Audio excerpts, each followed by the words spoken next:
Bwebale kubeera mulabi mulungi owa Ladies Launch wano ku Theta Focus Uganda YouTube channel nange Doreen Mutesi nga leero tukuleetedde omukyala omukugu mu basawo naddala mu nsonga z'ebyobulamu mu bakyala so no munnange ali eyo atulaba era alaba Ladies Launch beerako muntawo atunnyonnyole engeri ki gy'oyinza okuvuunukamu obulwadde buno bwe tugenda okwogerako era agenda kuba tusomesa osobole okuyiga musawo gyebaleko kale mukwana webale ku janja abakyala alhamdulillah ngezaako mpola nnyo omulabi wa Ladies Launch ali awo ali mu kutulaba mbadde nsaba omweyanjulireko amanya gange abatulaba kasooke nobabuuzaako muli mutya bannaaye tubasaba nga tubeegayirira nti wano we wali ebituufu ebisembayo obutuufu amanya gange mpitibwa kalinaki Hajara gemanya gange amatuufu omusawo ow'emulago yennyabo kakati musawo njagala tutandikire ku ky'obuyonjo abakyala abali eyo oba abaana ababuwala abali eyo ne bamaama bazadde ku baana tebamanyi abamu tebamanyi engeri yakweyonjamu oba kuyonjamu abaana baabwe so musawo mbadde njagala otusomeseemu tuyinza tutya okweyonja ekintu kweyonja kintu kinene abakyala abasinga omanyinze embeera eyo nga ntambulako noyogera ekintu ne bakugwako ne bakuvuma ne bakola bati naye ng'ate obuyonjo kikulu nnyo mu bakyala naddala abakyala nenne kyeyaffe engeri Katonda gyattondamu omukyala yenna olina kuba muyonjo tetusobola kweyisanga baami so munnaye abakyala abamu we baba nga tebeeyonjezza ending up nga bafunye obuzibuzibu ne balowooza ki ne balowooza mbu balwadde so nno nga si balwadde obadde okimanyi ng'omukyala buli lwogenda emmanju olina ogenda n'akadomola omukyala buli lwogenda emmanju sino si bya ddiini omukyala buli lwogenda emmanju twala kubanga ddiini kuba tukuze tumanyi abasiraamu obakala obusiraamu be bakozesa obudomola kifu nnyo lwaki kubaffe abakyala Katonda tulinaanya ebitundu byaffe ebyekyama byonna biri mu layini kati bwoba ogenderedde kino bino biyinza okujja wano so ekisookera ddala abakyala baffe binyini mukimanye nti neta gye twakula wansi eyo bannaye tujjagenda mu bingi kuba baana ababeerako nga balaba mumanyi bwe twakula wansi woba ogenze foshotiko bannange oba ogenze longoko tetujja bisosowaza nnyo mu Luganda ebintu bino byetaagisa omukyala olina ogenda n'akadomola omukyala olina ogenda ne toilet paper shotiko olina ogenda n'akadomola ne toilet paper byombi olina okubitwala si shotiko si longoko byonna olina ogenda n'ebintu bino lwaki kubanga munnange omukyala wenna gy'oli manya nti tippi tusooka ne tukola ki ne twesiimuuza then amazzi ne garinzingayo ne tunaazaayo bulungi ne tunyiira omukyala yenna kyolina okumanya nti tulina ebintu byaffe muyita ebigaaga kati munnaye tosobola kuŋŋamba nti ojja kumala okola susu wenyenye bweti omusulo gugweyo ng'omusajja bwakikola nedda omukyala omusulo gukusigalamu olina okugenda n'akadomola neki ne toilet paper kyekikulu ennyo mu kusooka mu bakyala kati musawo wemba ngenze n'amazzi ne tissue nga wogambye kati maliriza okozesa tissue yange nkozeseza amazzi ge gasembayo amazzi ge gasembayo oluva ku mazzi ago naaba mu ngalo ne sabbuuni lwaki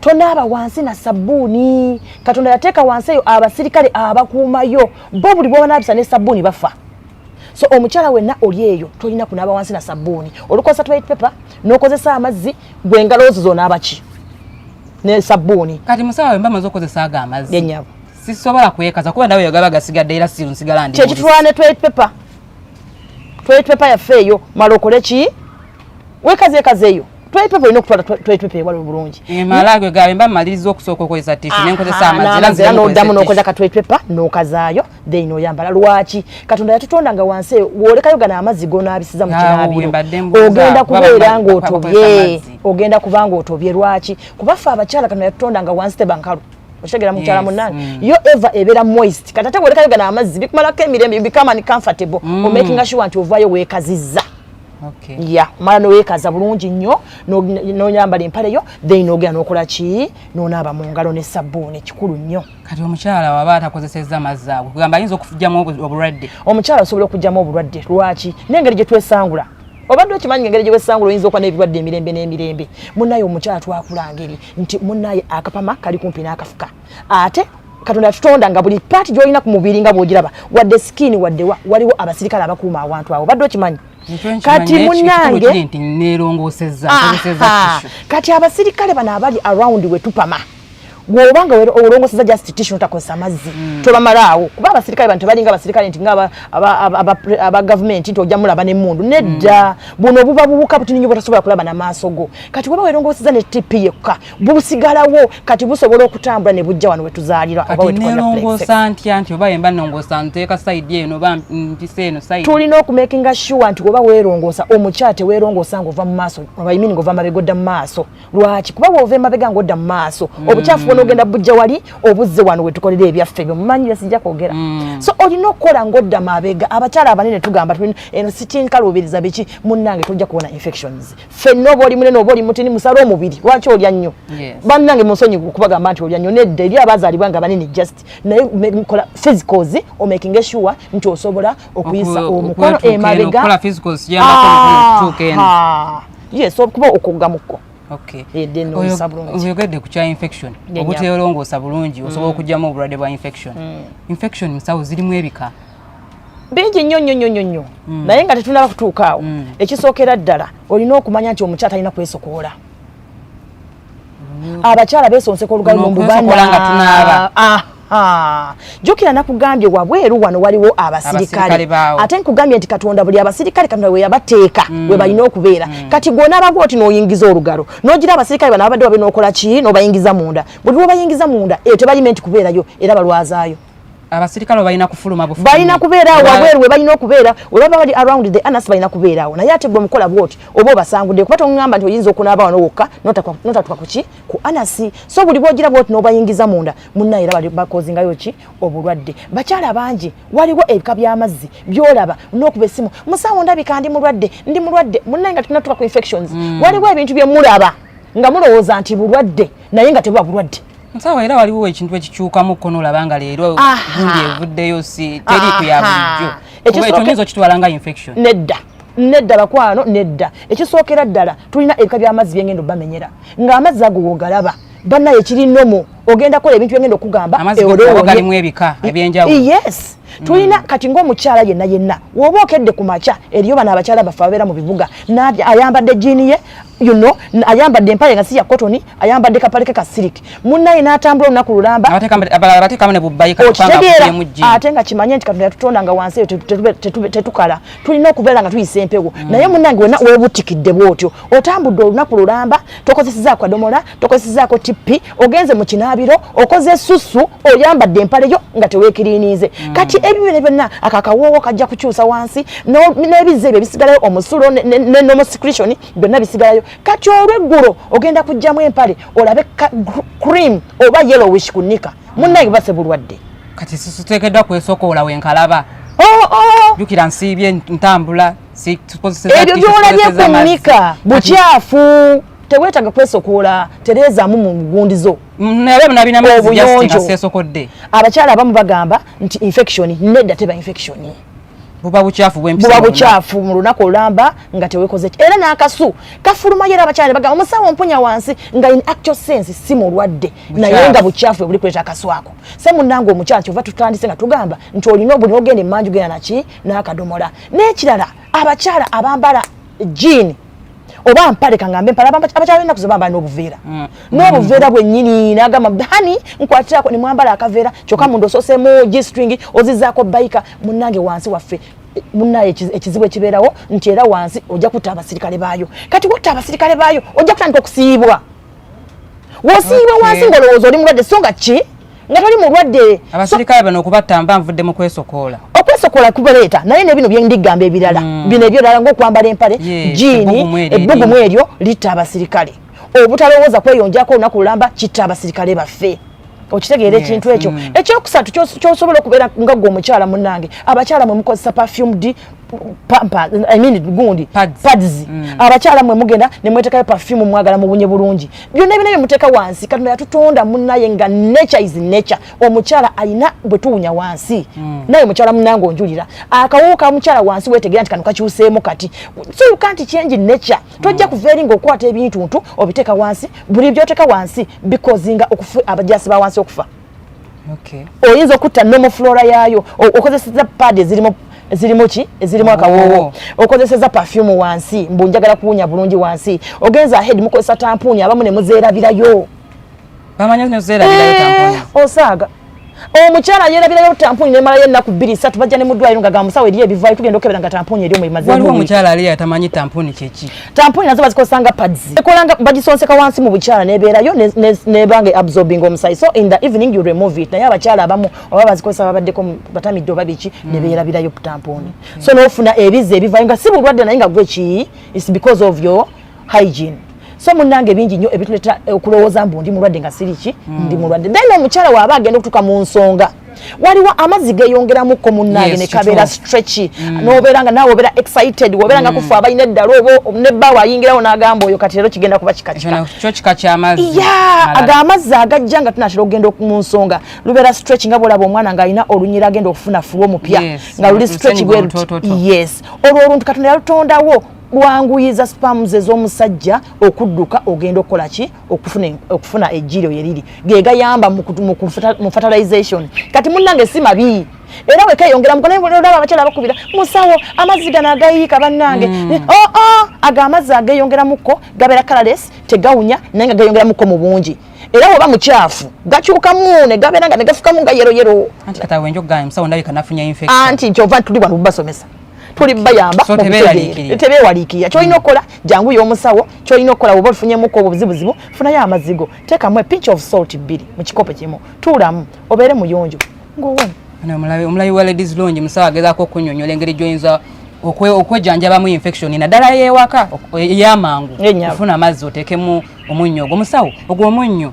apima kyenkanaki oba amazzi ateekamu kyenkanaki infections zino ze tugamba mu infection nga si infection for example okusiyibwa wansi candida oyo obadde omanyi nga candida abantu abasinga okufuna candida babeera nga just low immunity era kitala nnyo okutuuka mu baana abagenzi ebweru nfuna nnyo amasimu mangi musawo okusiyibwa oba change of environment osobola okusiyibwa wansi oba change of foods omanyi abaana ndala bali ku masomero tebaagala bakola bagala figa naye batalya bulungi immunity neekendera ki when you balance your diet nofuna omunnyo pinch 2 nga pinch is this opinching omunnyo bwoti 2 n'oteeka mu kikopo ky'amazzi buli kikopo pinch 2 oba okola bikopo 3 then ne pinches zijja kuba 6 ogawa omunnyo tegulina kunoga nnyo gulina kubeera nga bolaba amazzi gago bwe gawoomerera katini oba eminyira nze nagikombako mwetemukombako minyira gyammwe temugimanyi tewali atagikomba nga mwana akula bagikozesa nnyo kati aga amazzi n'ogatuulamu abanene waliwo abanene abagamba nti musawo nsisobola kutula mu beseni oba buli bwogenda emmanju gwe bali abalala bagenda amazzi malala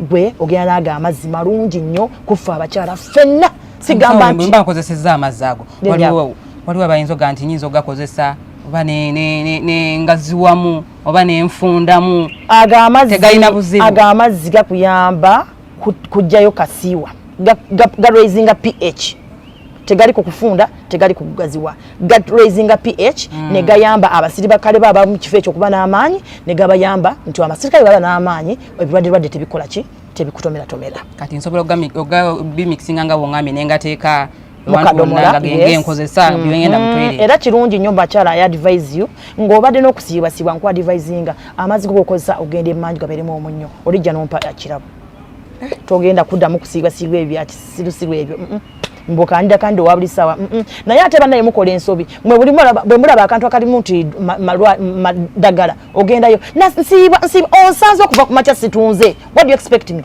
nja kuwa madagala naye ng'ekituufu kiri nti I need to sit you down I counsel you nkubuulira ekyokukola owone kyova olaba kirungi nnyo oba ogenda ng'oli mulwadde genda mu ddwaliro yes bakulaba ekituufu oli mulwadde bannaye mirundi mingi nnyo gye mumira amadagala nga temuli balwadde kyo kituufu naye kati musawo waliwo zino ze viwash zetugula mu pharmacy viwash zemugula mu pharmacy nga ziri recommended by drug authority ezimu zibaamu obuwoowo ate tulabye nti noogaye obuwoowo tebukkirizibwayo eri obuwoowo nkugambye example ya perfume di what always naye wobanga it is recognized by NANDA, that is the National Drug Authority, it's okay. Naye bino bimukozesa mbu bwakuba senga wange yampadde kano senga yampadde kano yangambye wentekayo omubisi yangambye wentekayo akadagala kano nja kuwooma nnyo wo ogenda kufa birwadde bya bwereere. So ezo viwashinga ndala ng'ozijje mu kifo ekituufu viwashiyo bw'obanga ogijje mu kifo ekituufu nga recommended by NANDA it's okay. Ziri okay. National Drug Authority. Okay. Kamusawo wemba nfunye infection. Aha, kati wetuba amanyi bine banaye tubuka buka ebimu. Kati munnaye wetuba tugenze ku infections, tulina infections ezitusumbua nga candida, gonorrhea, enziku, kabotongo. Ebirwadde bino ate munnange fe abakyala tulwawo recognizing anti ndi mulwadde. Lwaki? Lwakuba wofukira wanjawulo ne wo playing sex. Zomenye zezimu ku bikabya infection. Yeah, ku bikabya infection ebya STDs, sexually transmitted diseases. Yes. Kati munnange abakyala woba ne baawo baba ffe kuba nti wakolera omusulo wa ejaculatingira ye waabala abadde naawe leero ne wayitawo olunaku lumu agenda okukola susu omusulo gugenda muluma ategererewo nti nina infection naye abakyala oyogedde ku ky'omwami edda twalinga tumanyi nti omukyala yekayika yafuna infection naye kati infection ziri mu baana abaana ziri ni mubavubuka ate infection zizikwatibwa zitya abakyala boka infection kitegeeza ati banna kyali nnyo common mbakyala naye kati n'omwami naye ajja n'agamba naye ayina ekigambo infection tetukitegeera. Infection kitegeera bulwadde, kitegeeza bulwadde kuba kati n'omwana ani atalwala n'omwana omuto omuzaala n'omutwala mu ddwaliro bagamba yafunye infection. Era ate nze munnange mbasekerera nnyo wogenda ng'owomusawo n'akugamba nti infection aba tamanyi byakola. Munaye omwana omuzaala va ku mwezi ogusooka wogenda ng'omusawo n'akugamba yafunye infection. Omusawo n'akugamba infection alina okugamba kika ki ekya infection. Ekyo bakwaka doctors be bakikozesa batamanyi kudiagonizinga.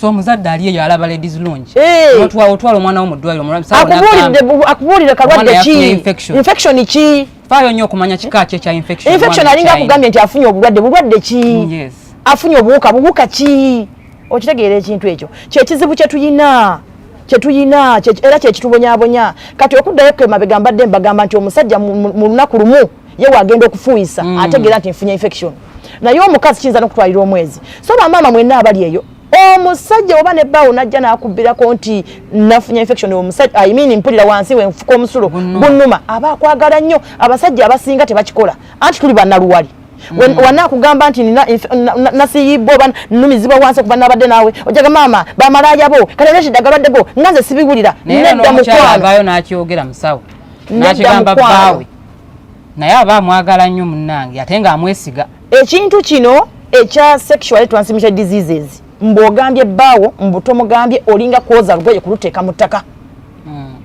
newe wejjanjaba infection ziweka nga togambye bbaawo banga bbaawo takugambye kiringa kwoza kuteeka mu ttaka remember olunaku oluddako kati naffe abakyala bamulimu bannaluwali ate mugenda kuwona infection forever ate mu bakyala kiba waasi kuba zijja genda mu fallopian tubes ola zizibikire ogaana okuzaala that's why most people are not delivering kyova abakyala tebakya bafuna ebizibu kati ebya infertility kubanga tewali transparency in marriages.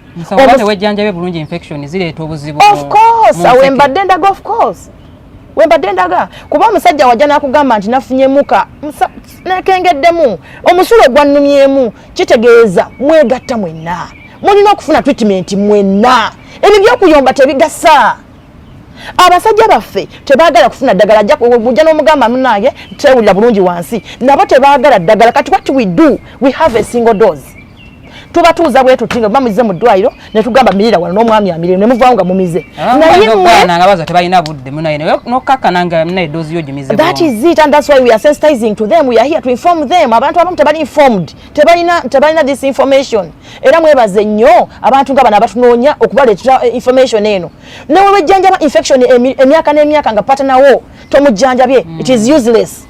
Leke kulume ate eriyo abamu kyova olaba infections teziwona mu bantu olina abasajja aba ojjanjabyeko ogwo era tajja kuwona bonna ngende ngamba omusajja bonna bafuna obujjanjabi omusajja olina abakazi bana ojjanjabyeko omu temujja kuwona bali ababiri babuyina era ojja kuddayo oleete so cycle yonna olina okujjanjabibwa oba gwe omukazi olina babbaabo bataano bajjanjabe oba omusajja alina munaana ababe bajjanjabe then mulyoke muwone era kyova olaba infections tezikola ki teziwona because wejjanjaba tojjanjabisiza patanawo oba ojjanjabisiza patanawo naye oli akuweza enviito mujjanjabisiza oba oli beredde ne tamujjanjabisiza so you will never get out of that so kyova olaba infections ziga ate zikosa nnyo mu kuzaala.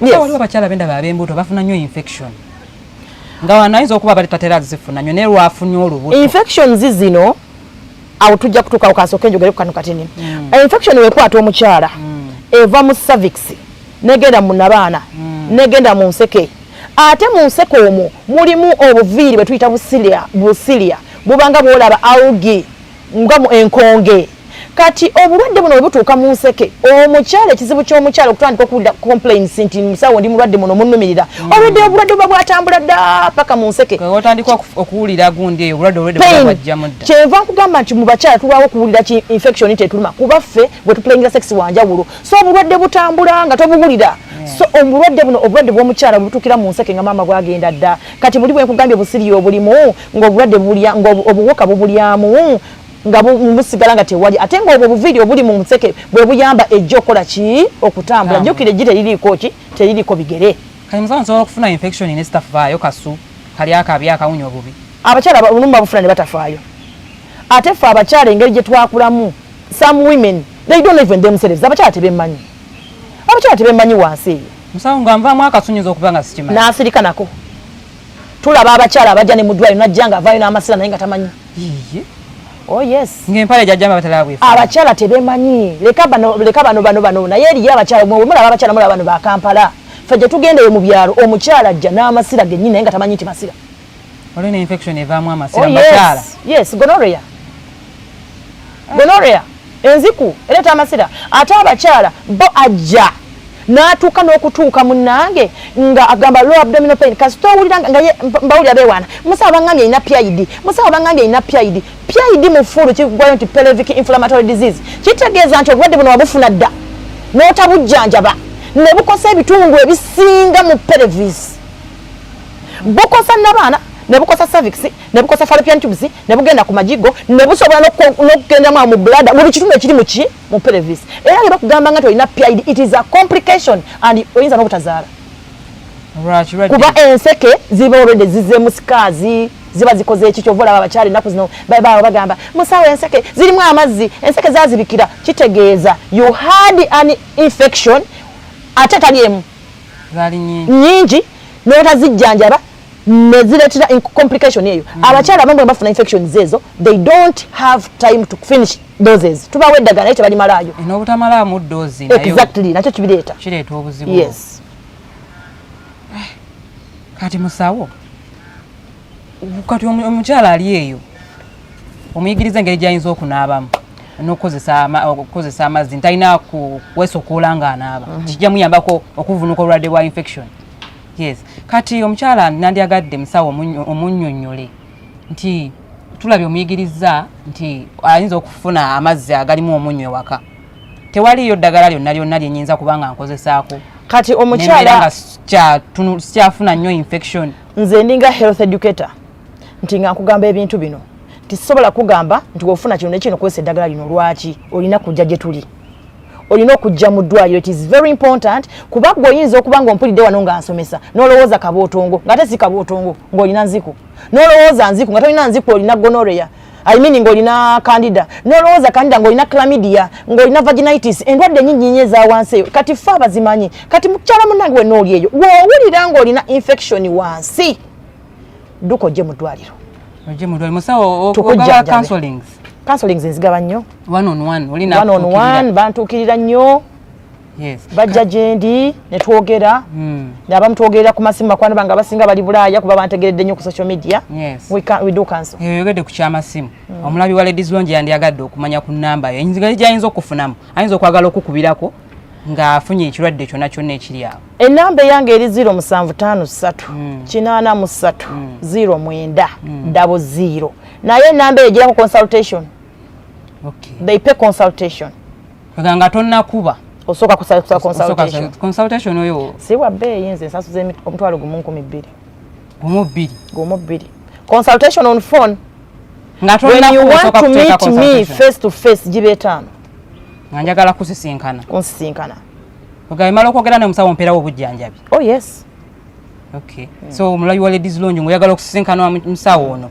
ng'olina obulwadde obumu nga tebwetaaga na ssimu osobola omusisinkana naye akuwulidde nti oyagala omulaba osobola omutuukirira naye otambuddemu n'emitwalo 5 face to face ayagala ebyessimu mu 12,000 ayagala omufuna musawo njagala tutunulire ku family planning family planning zirimu ebika kati family planning aba wulidde kigambo family planning kitegeeza family batetenkanyiza batya family eno yes. babaddewo batya kyo kitegeeza mu family mulimu mama mulimu tata mulimu n'abaana okitegeera ekintu ekyo ate abamu tukifuna bubi family planning osobola okubeera gwenga kati nga nze ame single mother I have a family nze n'abaana bange so nengamba sijja kwongera ku baana bange bano abamu ne babeera mu couple ne bagamba nedda tetunafuna ssente bulungi so family planning yes family planning ejagala nnyo nebeera nga already olina patana kitegereka ekintu ekyo naye sigamba nti olina multiple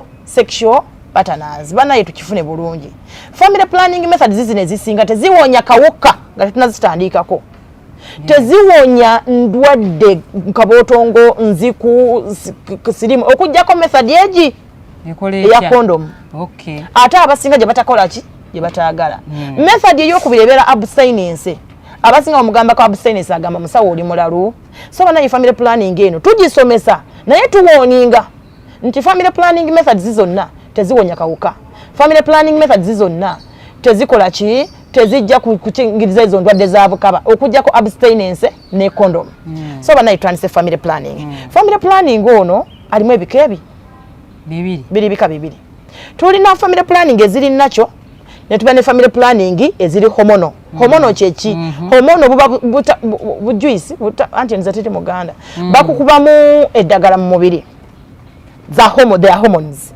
bazikuba mu mubiri kati eriri nacho liri kugwe mukyala gwe mwennyini eriri nacho liri litya kati nacho methods zizino wano olina okubomanyi safe days oba olina okumanya kalenda abakyala abannayuganda tetuwagala bintu byakutekinga longo bintu bya safe days ebyo bikola bituufu nnyo ate bikola kuba olengera oli mu comment nga yinza okugamba nze safe days kuva lwe nazibala kati omwana ali myaka 10 anti kyembadde nkugamba nti nno Africans we believe by seeing.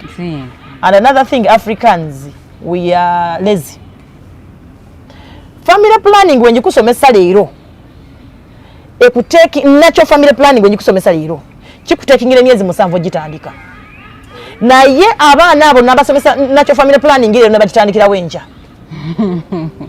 Lwaki myezi 7 emyezi omuswe bale nnyo okubuuza ekibuuzo ekyo olina okuba ne kalenda wobeera ne kalenda n'ogitandika bwoti guno mwezi gwakumeka si gwa 11 olunaku lw'osoosa okulaba omusaayi mu nnikayo n'osakolinga olunaku olwo n'ogireka kalenda omwezi ogw'e12 n'oddamu olunaku lw'osoosa okulaba nga ntegeeza menstruation nti leero 10 aha ate natural family planning method safe days zikozesebwa omuntu ng'olwala mulundi gumu mu mwezi ng'olwala ennaku 3 ku 7 bw'oba ng'oddingana mu nsonga gireke tojja gisobola tebijja kola abaddingana mu nsonga tojja bisitegeera eyo method bagireke eya nacho yeetaaga omuntu nga olwala mulundi gumu mu mwezi nnaku 3 ku 7 that is 1 2 omuntu agenda okozesa nacho family planning method mulina okuba mulimu good terms ne bbaawo kuba bbaawo alina ogitegeera it is not a one day thing.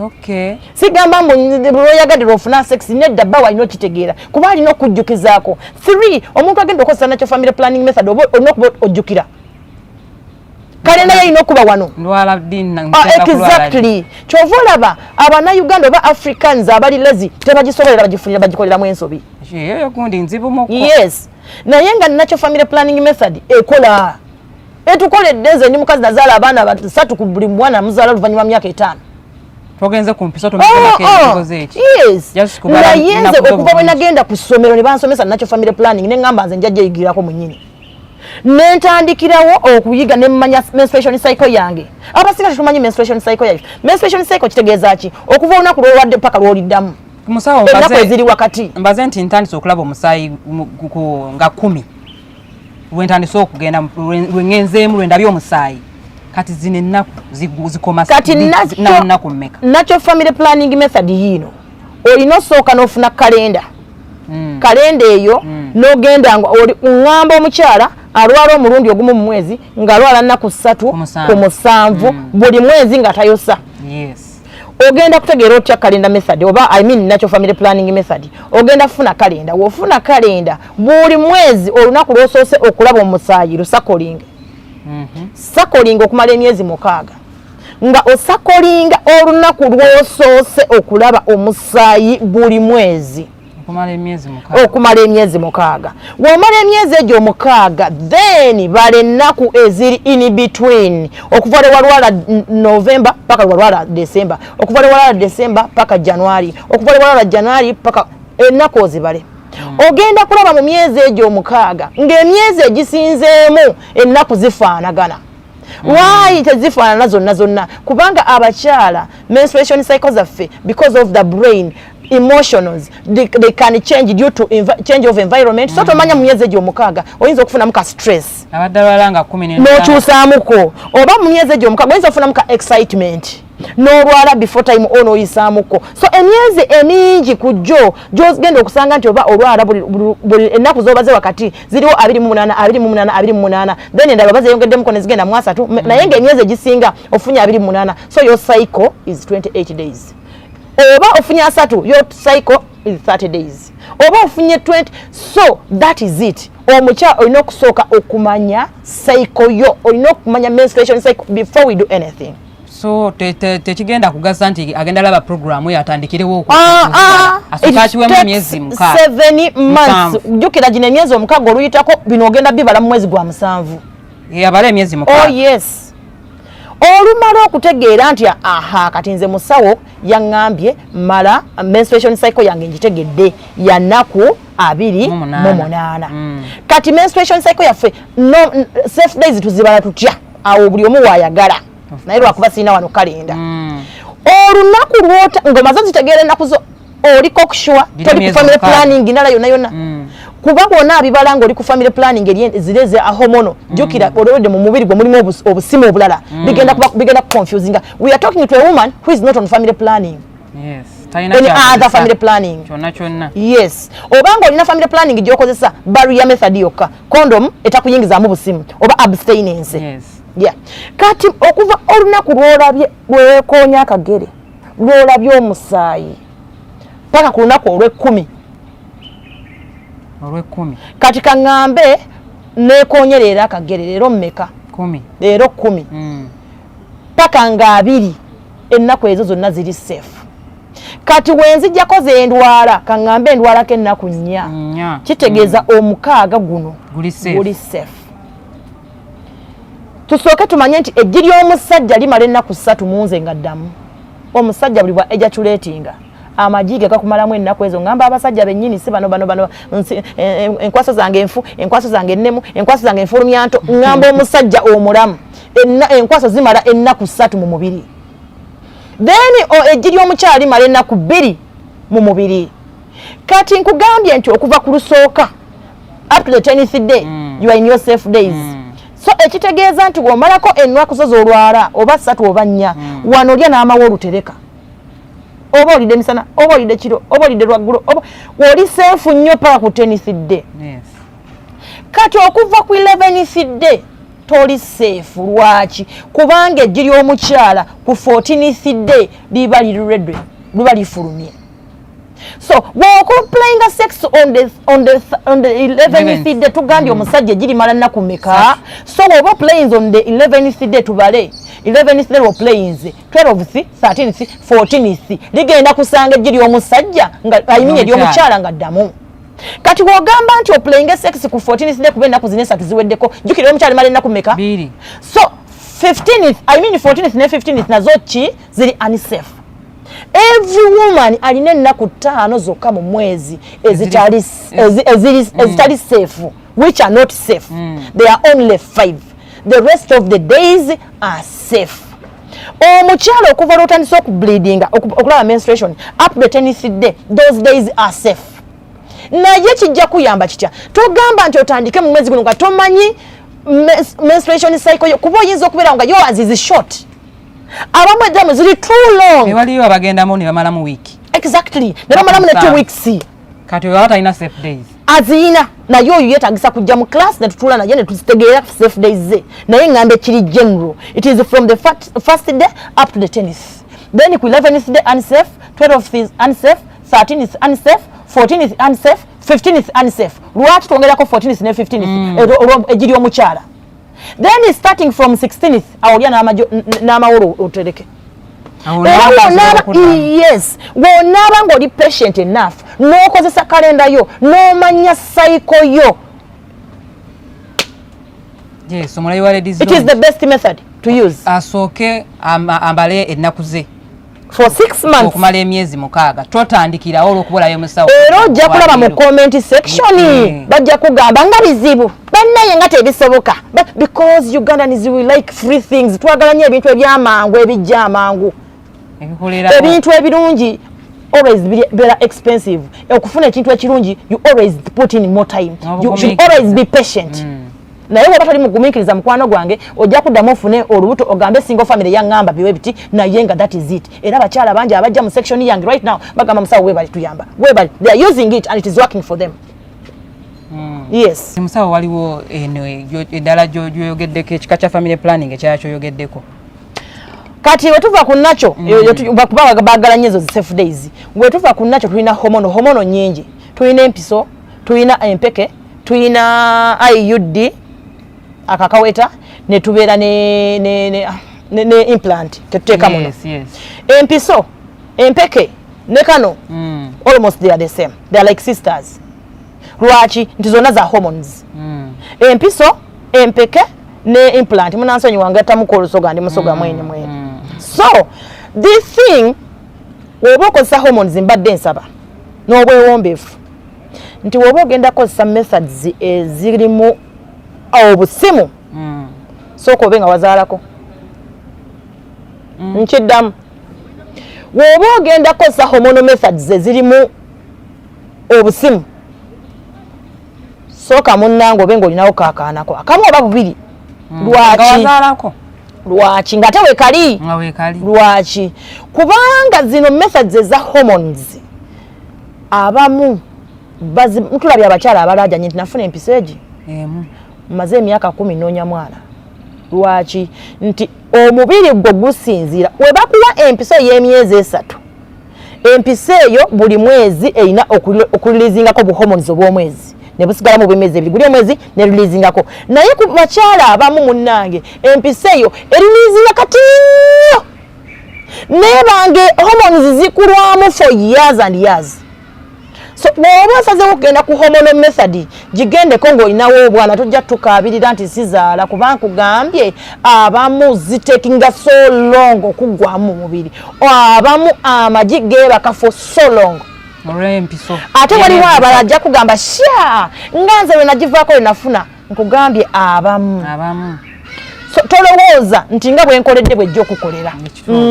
Abamu eriyo abafuna family planning method eyo netaba nekyabakolako yadde n'abanomo nnyo abamu ne bafuukira ekizibu. Musawo okufuna empiso oba omaze kunkebera nti yensanidde. Tulina kukebera naye abasinga temabajja mu malwaliro bagenda ku pharmacy bagenda ku drug shop nazze wano njagala mpiso nze njagala mpiso tokyukizaamu njagala ya wano njagala nze tomukebedde tokoze eki bino ebintu bya family planning ng'oyagala hormonal method jangu gye tuli bannange we are human beings jangu tutulekupime. Yes zonna tulina osooka okupima ne tumanya weight yo eriyo nka kati empiso tezaagala muntu munene nnyo. Wetukuwa empiso ng'oli munene nnyo munnange emanya erina side effect y'okugejjesa abantu. Musawo era kyogera ku kyogejja abantu basinga anti muzifuna fa nagenze family planning naye nagezi kwe kuzifuna fa ate abalala bakugga.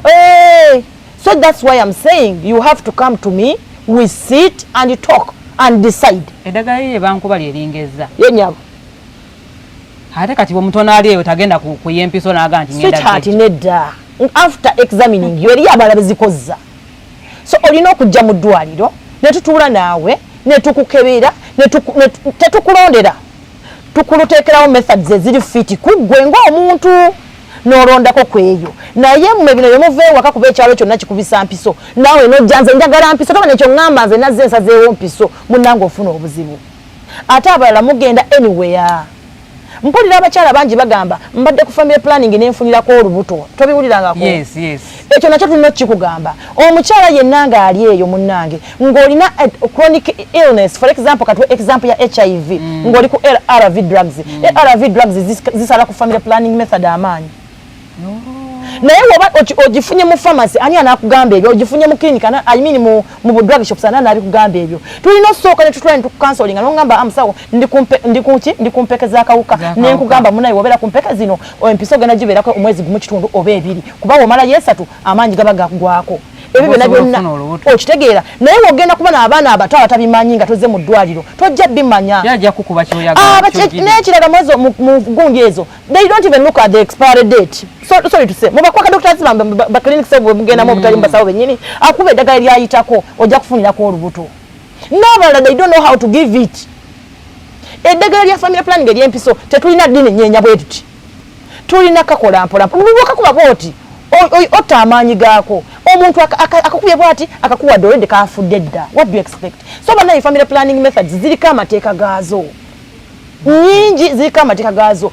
olina okujjayo omuntu ali qualified ne mutuula ne twogera ku method one by one sawa lwakuba ndi ku interview sobola kumenya emukwemu naye you people family planning ennungi ng'ogenze mu kifo ekituufu ne bakebera kuba mulimu disadvantages era tukugamba munnange oba ogeze ku hormone method ojja kulaba omusaayi musawo era oyogedde ku kya disadvantage ogenze waliwo omukyala ali na agenda ku mpiso ye n'emyezi 3 yes kati ekiseera ne kituuka ndowooza muli munda nga agenda ennaku ze zibadde zituuse n'afunayo ku sports ezimu n'alayo ku sports ne sports ogambye ekitono babuliidinga eriyo oli agenda ku family planning n'alwala emyezi 3 gyonna ng'alwala bulwazi tavaamu lwaki oba bamuteesemu kano n'alwala nga tavaamu lwaki omuntu ali kumpeke n'alwala nga tavaamu lwaki kati no kankubuulire kino family planning method y'empeke emala 24 hours mu mubiri gwo kana akobuli lunaku akaweke akaweke kano kaliko emisoso gyako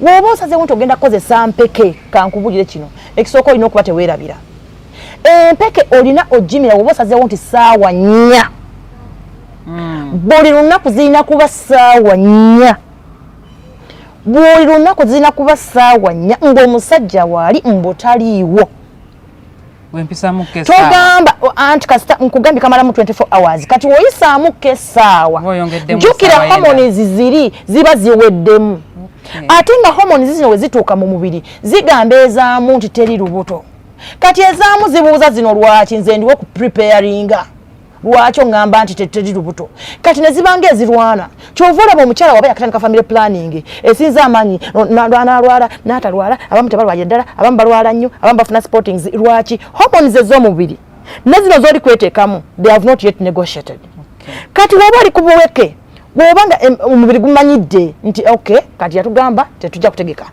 ate gwe n'okipinga ono ng'okyusa time anti buli buba butegeka ng'ate buno bujja buli buba butegeka nga buno bujja so abakyala bafuna sportings bableedinga nga tebivaako biki mu mpeke so empeke olina ogikozesa buli lunaku bawo waali taliiwo woba osazeewo yogenda okukozesa ate mu budde obutuufu kiyinza okuyambako obutalaba musaayo yes bustabilizinga kati ate empiso yes empiso yo jukira tugikuba buli luvannyuma myezi 3 empiso esooka omukyala abamu balwala nnyo abamu bafuna sportings abamu tebalwalira ddala lwaki kyenkugambye nti hormones ziri tezinnakkanya na zino yes so waliwo bleeding on and off kuba zisa negotiating tulina okutegeka nedda temujja alina ofuna olubuto sife tetwagala olubuto so with the time eziterera era abasinga baterera ku mpiso yakubiri oba yakusatu waba ateredde awo nga paka era kyovola bane n'okugivaako eri biddamu byebityo bleeding on and off olwaki kuba eri eri ku withdrawing eri kuvaamu kati musawo wemba nfunye n'ey'empiso ey'emyezi 3 neggwako nsooke kulwala okuddamu okufuna empiso ey'okubiri ojja kufuna olubuto wenkugambye nti wetukugamba nti 20 z'olina okuddirako ng'eweddeko lwaki anti eba eweddemu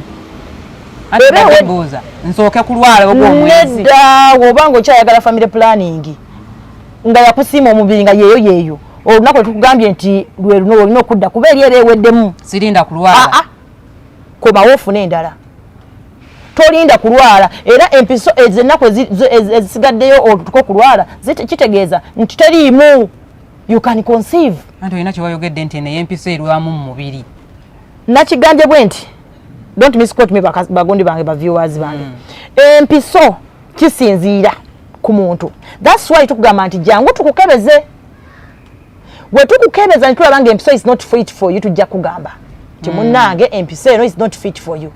Zirwamu mu bantu abo either abanene nnyo oba abatini nnyo oba betutakebezza. It depends on how your body absorbs the drug.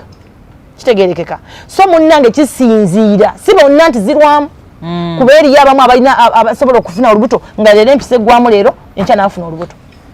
Nakyo kibeera kisoboka. Yes, kasi empisa ennaku zayo ziweddeko. Olina okumanya ennaku zo n'ogenderawo ng'eweddeko. Ate wenewoofuna empisa ekikumi olubuto lwatuuse mu lubuto nga lwamaze okukwata teri kirugaana kuba family planning tetta eziwiza buziwiza era woba ofunye olubuto lwo newofunirako empiso omwana akula era nga talina buzibu bwonna. Nga twazeeko emabegano ku kya infection waliwo abantu bosanga bagamba nti gonde family planning waliwo family planning kyaka family planning kyakozesa naye afuna nnyo infection naddala nga kano aka wansi. IUD tubale tutunya gituukako naye kanjogereko kuba bajimbuuzizaako. IUD mufuuleti it is intrauterine device akantu kagenda ddala munnabaana. Wetukateeka munnabaana kuliko bu strings oba obuwuzi obusigala wano mu vagina. Kyo kituufu osobola okufuna infections era that's why nkugamba kirungi nnyo n'ojja mu ddwaliro tukansolinga n'otegeera buli kimu. IUD eno kyekireetera infections nti yo bu strings bubeera outside bubeera mu vagina ate nga kuko ennyini kali munda kitegeeza nti the way is open.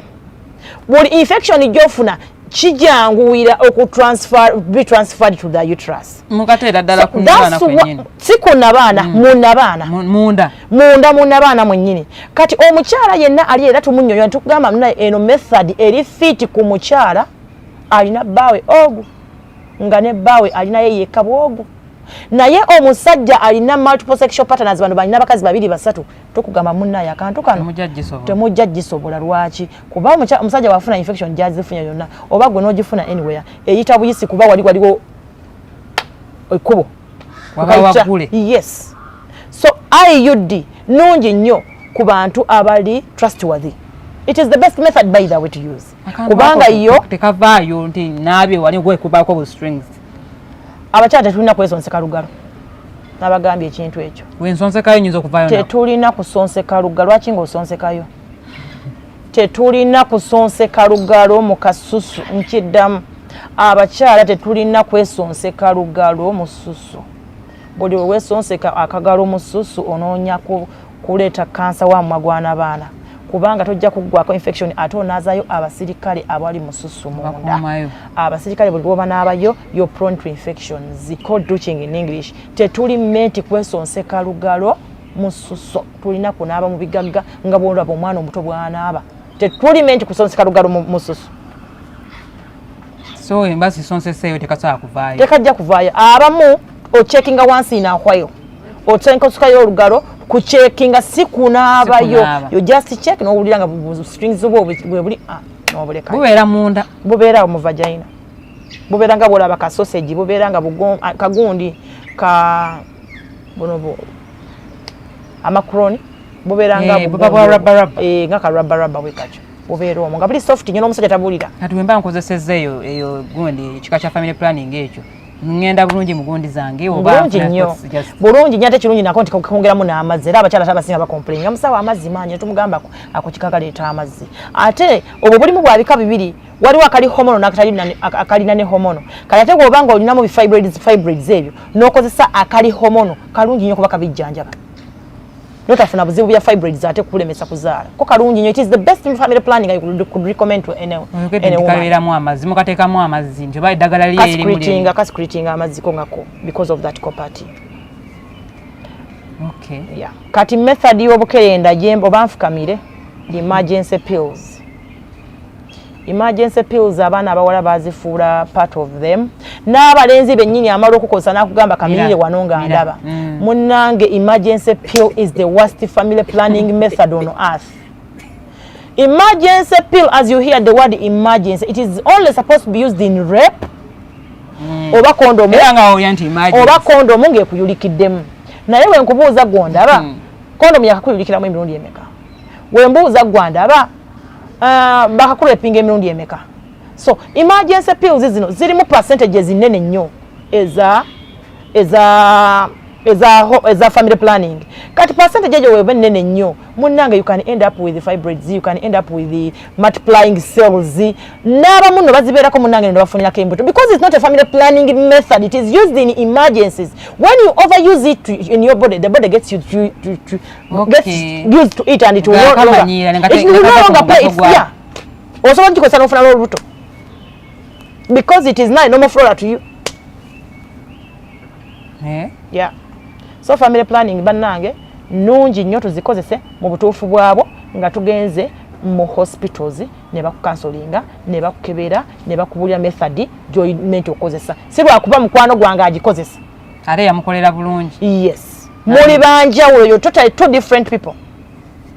Obukerenda buno bwembumira buno bwa family planning buno tebulina kye bunkola mu lubuto wano we butuula wano ngankamize katuulawa wona yo omira family planning akakerenda kagenda mu lubuto mu lubuto mubeere emmere buli kibeera mu lubuto tulina enzymes ezikikuba nezigenda mu musulo nezigenda netuzikuwa amazzi negayika netugukafuka bine bigenda mu bubi kati akakerenda kano okamira katuulawa kagenze mu kyenda omuli emmere era olutuukamu nga kadissolving like a panadol like any other drug.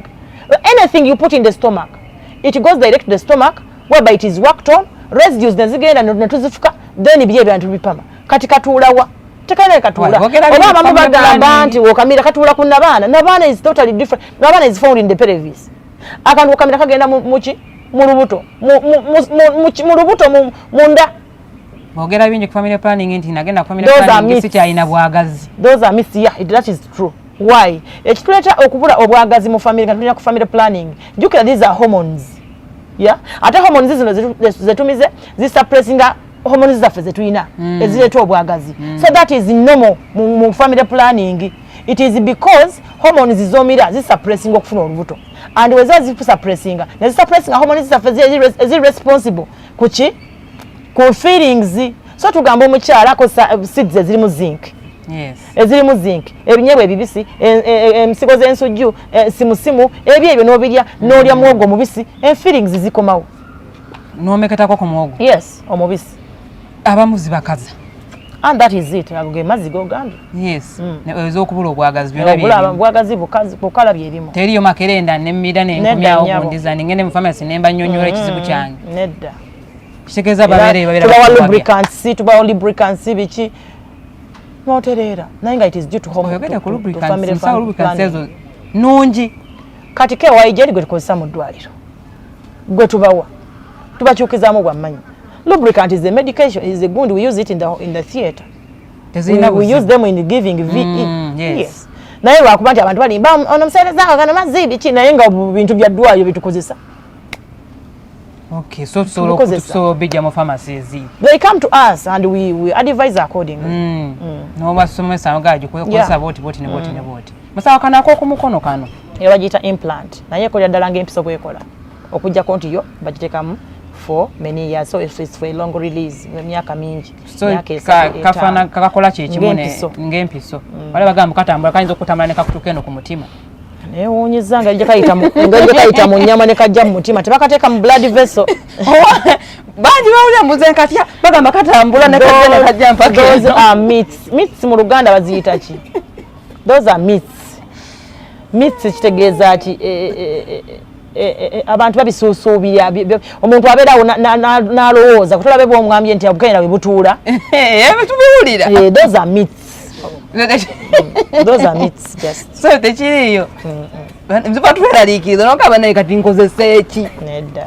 Era kyova olaba tubagamba oba oyagala family planning tosanga muntu n'omugamba njagala family planning jangu gye tuli tutuule nga bwe tutudde.